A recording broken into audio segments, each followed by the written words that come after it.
good morning, good afternoon, good night, whatever the fuck time it is for you. Welcome in to the Notorious Fantasy Football channel. Today, we are doing a 10-team PPR mock draft from slot 8 for my main man Ring Ring, a subscriber, one of the great commenters on my channel. I love that dude. I love everyone who comments on my videos. I love everyone who subscribed to me. Thank you very much. And if you are not already subscribed to the channel, please, please, please go down below, click that subscribe button, and you're going to want to do that because you don't want to miss out on any of these kind of videos. I'm going to teach you how to dominate the draft, dominate during the regular season, dominate the postseason, and kiss your fucking championship trophy, mwah mwah mwah type deal. We're fucking winning. We win here on this channel. So we're doing a 10-team PPR draft from pick 8 for my subscriber, like I said. And the roster construction is 1 quarterback, 2 running backs, 2 wideouts, a tight end, flex, kicker, defense, and 6 bench spots. So let's get right into this shit. The first pick of the draft was Saquon Barkley, followed by Christian McCaffrey, David Johnson, Alvin Kamara, Devontae Adams, Ezekiel Elliott, Le'Veon Bell. At this slot, I want to get a running back early, but at this spot, when a great wide receiver falls to me, the number 2, in my opinion, wide receiver in fantasy football this year falls to me, Mr. DeAndre Hopkins, wide receiver Houston. I like Devontae Adams slightly more than him, but you can't go wrong with either of these guys. Not Devontae Hopkins. DeAndre Hopkins is going to be getting a shit ton of targets, a shit ton of catches, a shit ton of yards, and a lot of victories for your fucking fantasy team here at the 8th pick. So he is a great pick here at the back of the first round. So after we went DeAndre Hopkins, Michael Thomas went, followed by Julio Jones, James Conner, Tyreek Hill. Now, typically at the back of the draft here, in a PPR league or half PPR league, is where you're going to see the people go for the double wide receiver stack strategy. This guy went with Michael Thomas, Tyreek Hill. At our pick, we could go with DeAndre Hopkins, Odell Beckham, DeAndre Hopkins, Juju Smith-Schuster. Personally, I am very against doing that because I like getting at least one run. You need one running back in the first 2 rounds, in my opinion, to succeed in fantasy. The running backs get so bad so fast. The wide receivers stay pretty good throughout the draft, and the value here for the running backs are so high, in my opinion. You need one of these running backs. So right here at the 2-3, we're looking at guys like Todd Gurley, Joe Mixon, Dalvin Cook,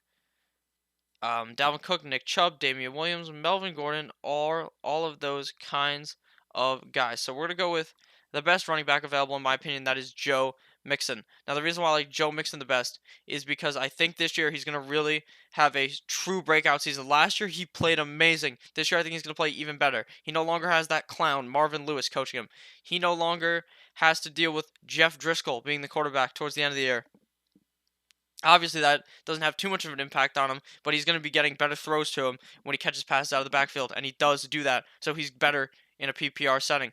Joe Mixon this year, his line is still in shambles, but it doesn't matter because he played so well last year with a shitty line on a shitty team, and this year they have a better coach, like I said, and I think that the team is going to overall be slightly better than last year, and if Andy Dalton is able to stay healthy, they won't just stack the box because fucking Joe Mixon is the only option on that team. In that situation where they have to start Jeff Driscoll or whoever their backup quarterback is. After we went Joe Mixon, Todd Gurley, Mr. Knee Arthritis, who you do not draft, came off the board, followed by Travis Kelce, Antonio Brown, Dalvin Cook, Odell, Juju, Mike Evans, Nick Chubb, Damian Williams, T.Y. Hilton, Kerryon Johnson, Keenan Allen, Melvin Gordon, Leonard Fournette, and now it is our pick. So if you noticed here, this guy went with the bold strategy of going 3 wideouts in a row. So he's got his 2 wideouts at his flex currently, Devontae Adams, Antonio Brown, Keenan Allen. That is quite the good start, in my opinion. But like I said, I think you need to be getting these running backs early because the value depletes so fast. In a 10-team league, not as much. In an 18 league, not as much. But if you're in a 12, 14-team league, if you're in a 16-team league, I don't know what you're doing. That's wild. But in those type of leagues, 12 or 14, the running backs go so fast. You're going to be sitting here in the 3rd round wondering what the fuck happened. Where are the running backs if you go double wide receiver? In a 10-team league, there's still some solid options here. So it's okay that we went wide receiver in the 1st round, especially with the value we got of DeAndre Hopkins in the 8th pick. But I do need to get in the 3rd round here. I do want to target a running back. So right now on the board for us to pick, Aaron Jones, Marlon Mack is between those two. You pick your poison. Which one do you want? Not much of a poison, actually. 2 great runners. Aaron Jones dealing with some injury risk, obviously. He has an injury right now, but he should be fine to go for week 1. Marlon Mack, in my opinion, is the better pick here. if as long as Andrew Luck can get back and healthy. Now, if Aaron or not Aaron Luck, Andrew Luck doesn't come back healthy, I would be kind of worried for Marlon Mack because then maybe depending on who the backup is, if it's Mr. Jacoby Brisket, if he's throwing the ball, then maybe it'll be fine. But obviously, Andrew Luck's arm ability does make the defense guess if they do play action. They run any type of play action, it makes them guess. Marlon Mack is a great running back. I think he's going to do swell, very swell this season. He's not much of a pass catching back, so that's obviously a knock against him. He may only see 1 to 2 targets a game, if that, and he may not even catch either of them. He doesn't have that great of hands. Nyheim Hines is the pass catching back on that team. But Marlon Mack does run the ball a lot. He's one of those guys that is going to get you 15 touches a game pretty much every single game, and that's obviously so valuable in the third round. And I like Marlon Mack here this late in the third round. After we went Marlon Mack, Pat Mahomes went, followed by Zach Ertz, Stefon Diggs, and Adam Thielen. So both Minnesota wideouts came one pick from each other. Back to back Michael Jordan 96 97. So the two tight ends have already came off the board. Part of the big three tight ends, there's the big three running backs, in my opinion. Zeke has been kicked off the four horsemen because he has not signed his contract. If you're watching this video and he just so happens to sign that contract, then I am very wrong. He's back in there. But it's Saquon, McCaffrey, Alvin Kamara, the three horsemen of the first pick. And then there's the three horsemen of the tight end position: Kelsey, Ertz, Kittle. Kelsey is obviously 10 steps above those guys, but Ertz and Kittle are below and are great options in fantasy. Kittle and Ertz are typically going to be gone by the third or fourth round, and Kelsey typically is gone by the second round. So it's our pick again. Right here at the wide receiver position, Amari Cooper, Julian Edelman, Brandon Cooks, Robert Woods are all on the board. But I think, in my opinion, getting three elite running back, not elite because I guess I use elite wisely. Top 12, I think personally, we could potentially have two top 12 guys on my team. Joe Mixon could easily finish in the top 12. Marlon Mack, not so much. Maybe he's more of a high-end running back, too, which means he'll be for like 13, 14, or 15 by the end of the year if that ends up finishing or if he ends up staying healthy. Aaron Jones, on the other, also I believe could be a top 15 running back type guy. So for that reason, we're going to go with him. He's going to be our flex. He is a pass catching back. He can catch passes. Aaron Rodgers talked great about Aaron Jones, the Aaron to Aaron connection. They're going to be dumping the ball off to him. He's going to be running the ball. And I think that as long as Aaron Jones can stay healthy, like you saw last year, he's an absolute beast in fantasy football. And you want some shares of this Green Bay offense. The Green Bay offense this year is going to be so much better. Rodgers had a down year last year in comparison to his years past. He is one of the best quarterbacks in the NFL, if not the best. In my opinion, he probably is the best besides Pat Mahomes, just like in fantasy. I like Aaron Rodgers, and I think that Aaron Jones is going to benefit from a team that where they have such good wideout options and a great running back in Aaron Jones. So after we went Aaron Jones, Devontae Freeman went, followed by Amari Cooper, Julian Edelman, George Kittle, me Timbers, Josh Jacobs, Derrick Henry, Robert Woods, David Montgomery, Mark Ingram, Brandon Cooks, Jarvis Landry, Philip Lindsay, Chris Godwin, Cooper Kupp. All right, so had we have not went running back, I wouldn't have been too disappointed with James White or Chris Carson at this pick. So will that have failed us? Who knows? Probably not, because I still like these wide receiver options still available. Now we know that we have a great flex option already on our team. Aaron Jones is going to be locked and loaded to be our flex pretty much every single game, and we don't have to worry about it. The wide receiver position, we have a locked and loaded top 5 wide receiver guy. DeAndre Hopkins, probably going to finish top 2. It's either going to be him or Adams, 1 or 2, as long as they both could stay healthy. And Hopkins is such an upgrade at the wide receiver position compared to guys that go in just the third or fourth round that I think that he's going to be able to carry us through a lot of games. And I think that getting a solid wide receiver 2 here is going to be great for our team. Now, obviously, there's a lot of quarterback value here. Personally, I don't like pulling the trigger in the 5th round on a guy like Luck, Rodgers, or Watson. But I still see the value that some people do like here. O.J. Howard, a top 5 tight end, in my opinion, is still here. A bunch of good tight ends are still here, but we want to get that wide receiver too that we so seek here. And I believe that there's a couple of guys on the board right now that will be that guy for us. It depends. Do you want a guy like Kenny Golladay, a guy that is on a less good offense or not as good offense, but could definitely have great potential? He scored a bunch of touchdowns last year. He was great. And he even played pretty well when Mr. Stafford had a messed up back. Kenny Golladay Now he is probably the number one option on the team. Golden Tate got that boot straight to the Giants, got that boot straight to the doctor's office, got that piss test straight sniped from the NFL because he has a 4-game suspension. But Kenny Galladay will be the wide receiver one on the team, and that obviously has some pretty good value here in the 5th round, and I like it. But I do believe that I think Marvin Jones could end up getting similar production a few rounds later. So do I want to pull the trigger here on a guy on a worse offense right now? Maybe, maybe not. AJ Green completely off my board, injury prone as fuck, gets hurt tying up his shoelaces. I make that joke in every single video. I hope that you guys laugh every single time, because otherwise it is a shit joke, and I'm sorry. Calvin Ridley, great wideout, the wide receiver 2 on Atlanta, looking to have a real breakout season. He emerged last year as a rookie, but I think he could truly put up great games this year. He said, Sanu, get the fuck out of here. Sanu, you're not the number 2 no more. It's me, Mr. Calvin Ridley. And Tyler Lockett would also be on my board here, who could potentially be he's going to be the wide receiver 1 on the Seahawks, and the Seahawks are very run heavy, so you have to keep that in mind. They're going to run the ball a lot, but Lockett is a great wideout, and Russell Wilson was tending to target him a lot last year while Doug Baldwin was injured. Now Doug Baldwin is retired. He's gone. He's skedaddled, and I believe that Tyler Lockett is probably the only wide receiver on that team that is going to be very consistent in every single game. DK Metcalf, not very consistent. They've got other guys on the team whose names are escaping me right now. I'm thinking about a lot of names, so I like Lockett here. But in my opinion, the best pick here is either Lockett or Ridley. And I think I'm going to go Lockett here for the high upside on the Seattle Seahawks.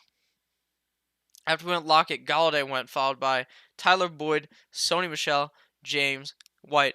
So I think if we go one more wide receiver here, then we can ride the running back train. But at the exact same time, there's a lot of great running back value here to start putting on our bench. Chris Carson, in my opinion, is probably one of the biggest sleepers in this draft. He goes way too late for the value that he has. He's on the Seahawks. They're very run heavy, like I just spoke about. They love running the ball. Pete Carroll loves running the ball, except for on the 1 yard line in the Super Bowl against the Patriots. Now, that was a good one. If you're a Patriots fan, that was probably very funny. If you like the Seahawks, you are probably very sad at that joke. But Chris Carson is a guy who is going to get the touches.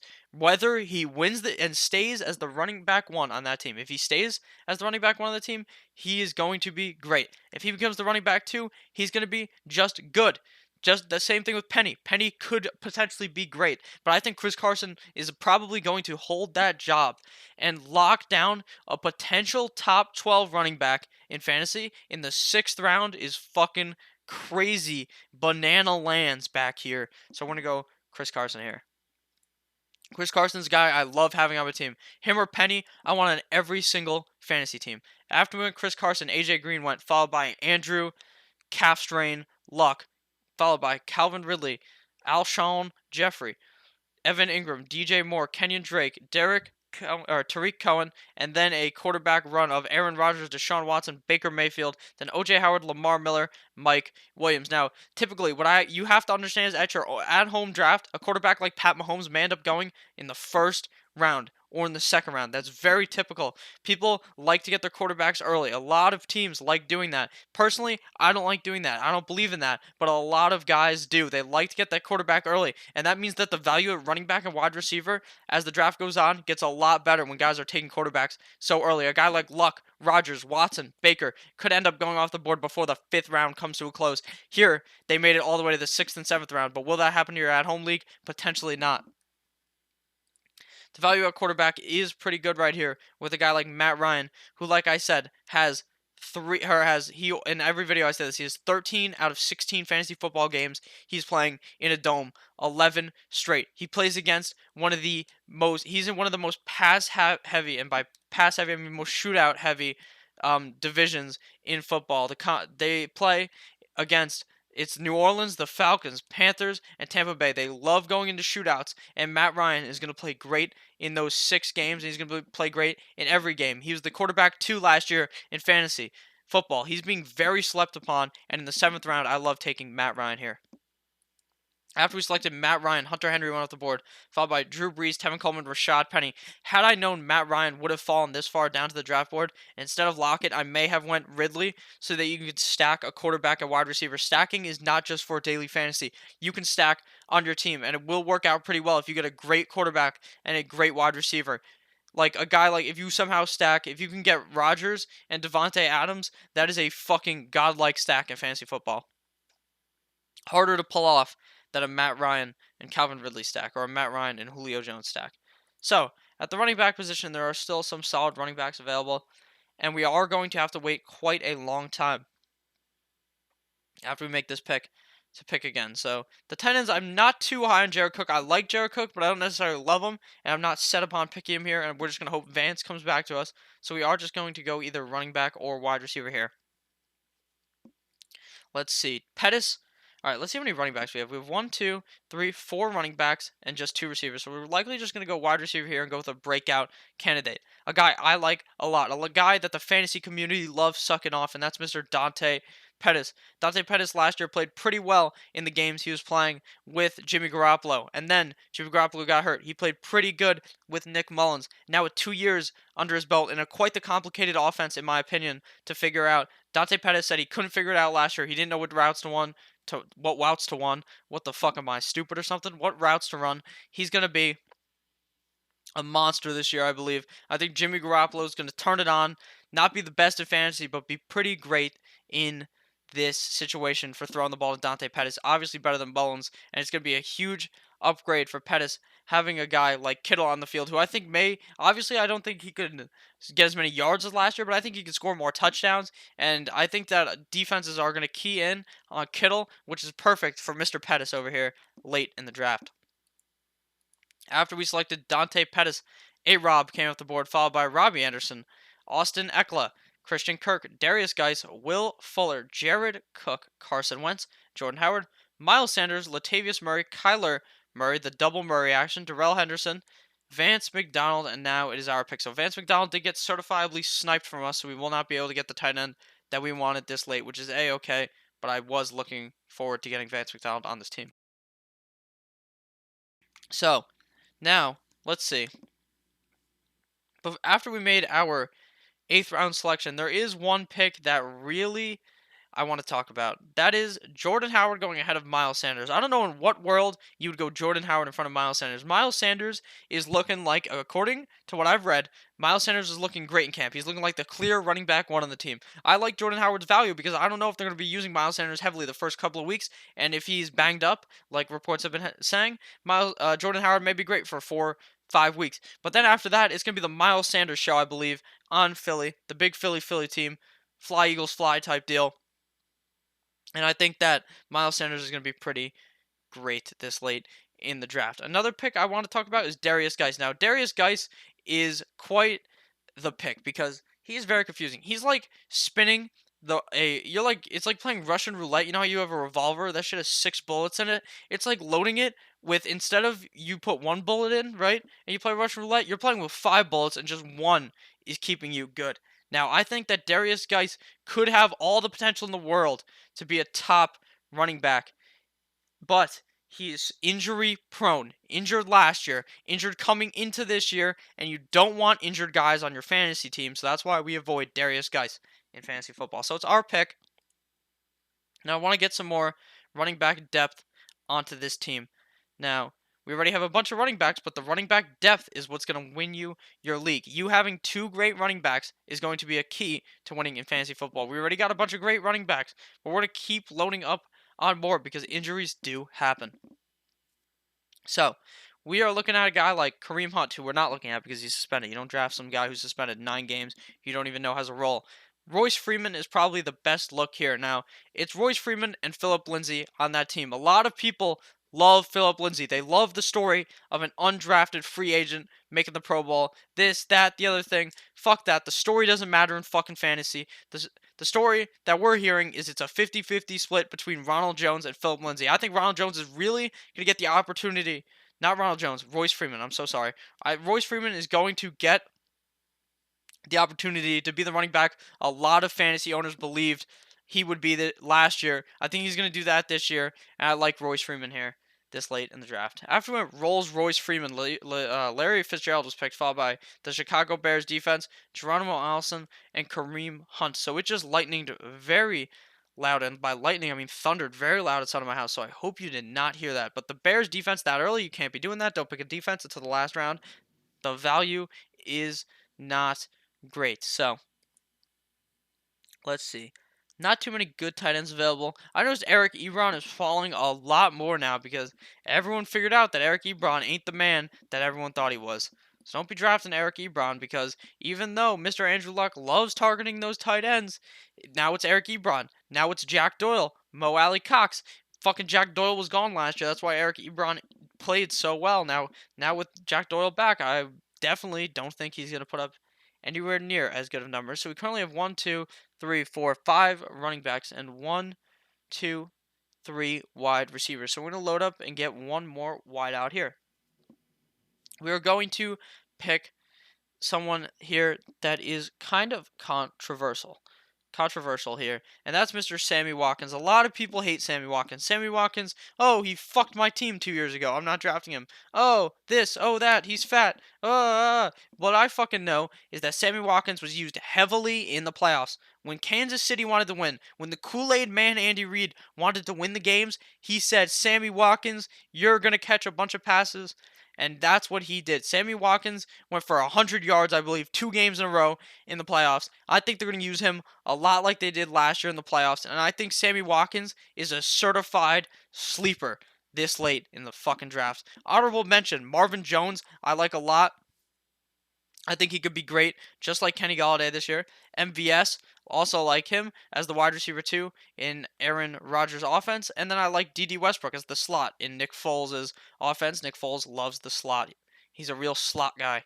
So, after we went Sammy Watkins, Russell Wilson went, followed by D.D. Westbrook, Marquez Valdez Scantling, Sterling Shepard, David Njoku, Eric Ebron, Corey Davis, Ronald Jones, Damian Harris, Cam Newton, Jared Goff, Curtis Samuel, Cortland Sutton, and now it's our pick. So we have 2 bench spots left. We got 1, 2, 3, 4. Wait, 1, 2, 3, 4, 5 running backs. 1, 2, 3, 4 receivers. So you want to typically finish with more running backs than receivers. We can continue to wait on the tight end game and just continue to build that depth with running backs.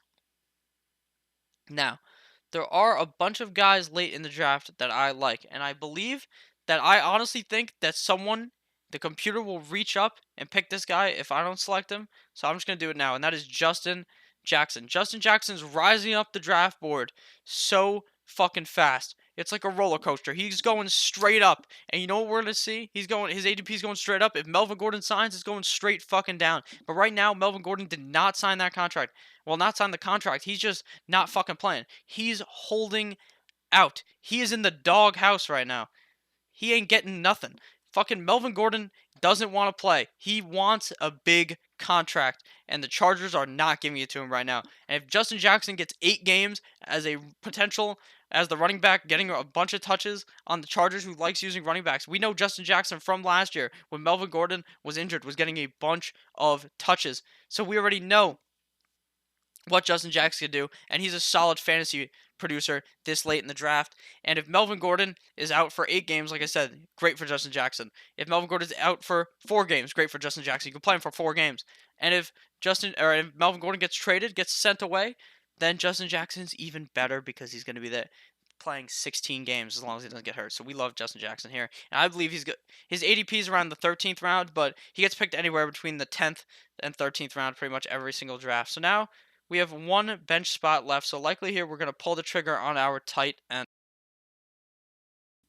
Tight ends still available are Austin Hooper, TJ Hawkinson, the big 2 left, and then Mark Andrews down there. Now, I really want to just go ahead and go with someone who I think is the most safe option here, and that's Austin Hooper. Now, Austin Hooper's never really going to have any games where he scores like 20 points, really, I don't think. But I think that he's going to be a solid guy who's always going to be getting you 6, 7 points, 8 points to win your week, or to play solid enough so that you can win your week, and he never really busts because he catches the ball pretty much every game. He catches the ball every game. He's a guy Matt Ryan likes to target, and I believe Austin Hooper's an okay pick back here. I do love Mark Andrews, but I'm not necessarily. I don't know if I would necessarily pick him over Austin Hooper. After when Austin Hooper, LaShawn McCoy was picked, followed by Jalen Samuels, Dante Foreman, Emmanuel Sanders, Famous Jameis, Deshaun Jackson, Phillip Rivers, Jacksonville Jaguars, Golden Tate, Peyton Barber, Adrian Peterson, Jarek McKinnon, Big Ben Roethlisberger, Dante Moncrief. And we get to pick our final guys. So we got 1, 2, 3, 4, 5, 6 running backs, and 1, 2, 3, 4 receivers. So we go one more running back. You need to get a lot of running backs. I believe that's how you win your league. So we're going to go with Mr. Matt Breida, a man I love, because Matt Breida is going to be great this year in fantasy. I believe the reports have came out that he's all over the field. He's catching passes, running balls. He literally gets hurt every game, gets back up, scores a touchdown, does some crazy shit. He will live forever. Matt Breida is a great option in fantasy. He's going to, in my opinion, become the running back one on the 49ers. A cluttered backfield. And if he becomes the running back one on the 49ers, you could draft that in the 13th round. Why wouldn't you do that? So after we picked Matt Breida, KB went Kalen Balaj, followed by TJ Hawkinson, Greg Zuerlein, Justin Tucker. So now we're going to select our defense. And the way you're going to select a defense is you're going to go on Google, type in NFL schedule week 1, and then draft a defense that's playing against a shitty offense. The Cowboys are my pick for that because they're playing against the shitty Giants week 1. So we're going to go with the Cowboys. After we selected the Dallas Cowboys, the Chargers went, followed by the Ravens, Vikings, Texans, Browns, Will Lutz, Harrison Bucker, James Washington, Pittsburgh Steelers, Steven Gostkowski, Kyle Fairbairn, Jake Elliott, Matt Prater, Robbie Gould, and now it's our pick. So we're going to go with a kicker. And I'm not much of a kicker guy, so we just go with the best kicker available. I don't really have any strategy for kicker. After we picked Vinatieri, Dickie Dak Prescott went, followed by Tom Brady. So our finishing lineup, our starting roster is comprised of Matt Ryan as the starting quarterback. Our 2 running backs are Mixon and Mack. Our wide receivers are Hopkins and Lockett. Our tight end is Austin Hooper. Our flex is Aaron Jones. Our kicker is Adam Vinatieri. Our defense is the Cowboys. Our bench is comprised of Chris Carson, Dante Pettis, Royce Freeman, Sammy Watkins, Justin Jackson, and Matt Breida. So thank you guys all for watching the video. If you enjoyed, please click that subscribe button down below. It would really mean a lot, and it's going to help you guys win your fantasy football championship. While you're down there, click that like button and leave a comment about whatever the fuck you want. And have a great goddamn day, guys. I love you all. Goodbye, guys. Boop.